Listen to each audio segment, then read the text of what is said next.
Welcome to another tip from Area 515 Makerspace. This time it's on our Steel City table saw.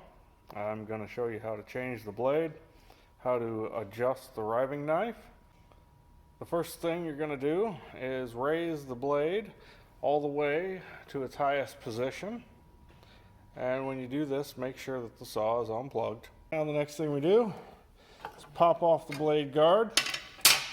And we use the two wrenches that are kept on the on one of the two Steel City's table saws to loosen this up. So if we have this wrench all the way forward, we don't have to try grabbing the blade or anything stupid like that. We just use the front of the table and then we just pull forward. This nut has a flat side on it and a rounded side. The flat side always goes towards the washer. That way you have a good mating surface. Many times I hear about people having problems with the blade slipping, and it's because this nut was put on upside down and does not create proper pressure. All right, you'll notice here we have the retention mechanism for our riving knife. We'll flip that up and out of the way, then we can pull the blade off. You can see this blade is looking like it needs to be cleaned. Ironically, this blade was cleaned a couple weeks ago. In fact, there's a video on it. All right, next is checking our riving knife. So if we pull this over,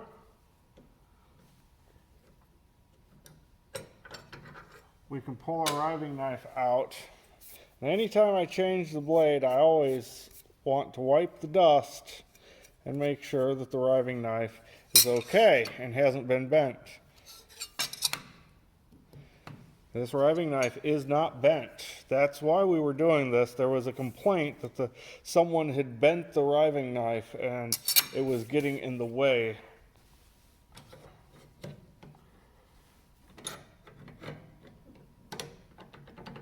Give it a tug to make sure it's seated in well. We take the new blade, put it on, of course, teeth facing forward. Put the washer on, and put the nut back on. Hey, this time I didn't drop it into the bottom of the saw. I do that about half the time. All right, now you rotate this wrench that was sitting here to the back of the table saw, and it sits right here against the bracket where the riving knife bolts to. And then we tighten it up. Don't go too crazy. Now if you have a dado stack, you'll need to put more pressure on it and tighten it a little harder than you do a regular table saw blade. All right, so here we're looking straight down at our riving knife assembly. Here's the lever where you tighten it. But if you'll notice, these three bolts here, this is what attaches it. You'll notice this one little tiny set screw back here. Well, it's kind of out there looking like it tilts this whole assembly, and that's exactly what it does, is it tilts that whole assembly. So what we're going to do is we're going to loosen these two bolts, then we're going to loosen this bolt up so this riving knife can set back. It appears that somebody has possibly tried to adjust this on their own and set it incorrectly, or or it just worked its way like this over time. I don't even care which one happened. We're just gonna fix it. All right, so we'll loosen these two. Now it moves around a whole lot. We want to get this aligned, and for that we're going to use a straight edge, which just so happens to be getting in the way of how I have the camera set up. All right, so we hold the straight edge against the blade. Make sure that we're not resting on a tooth, either at the front or the back. There we go. Make sure that the riving knife is tight against the blade.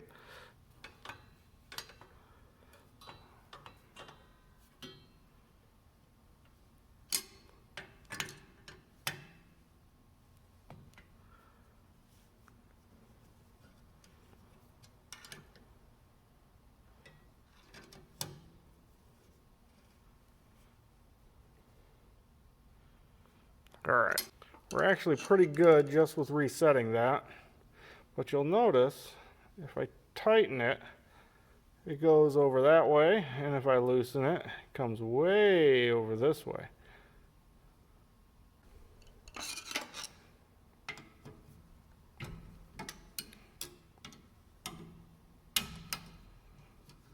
There we go. There we go.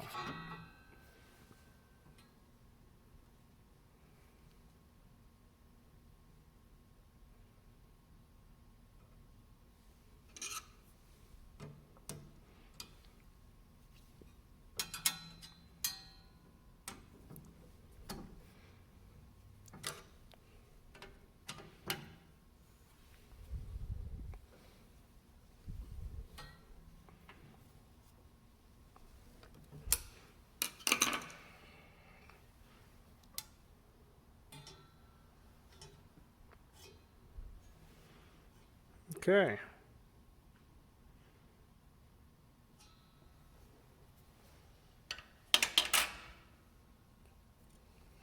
I think we've got it.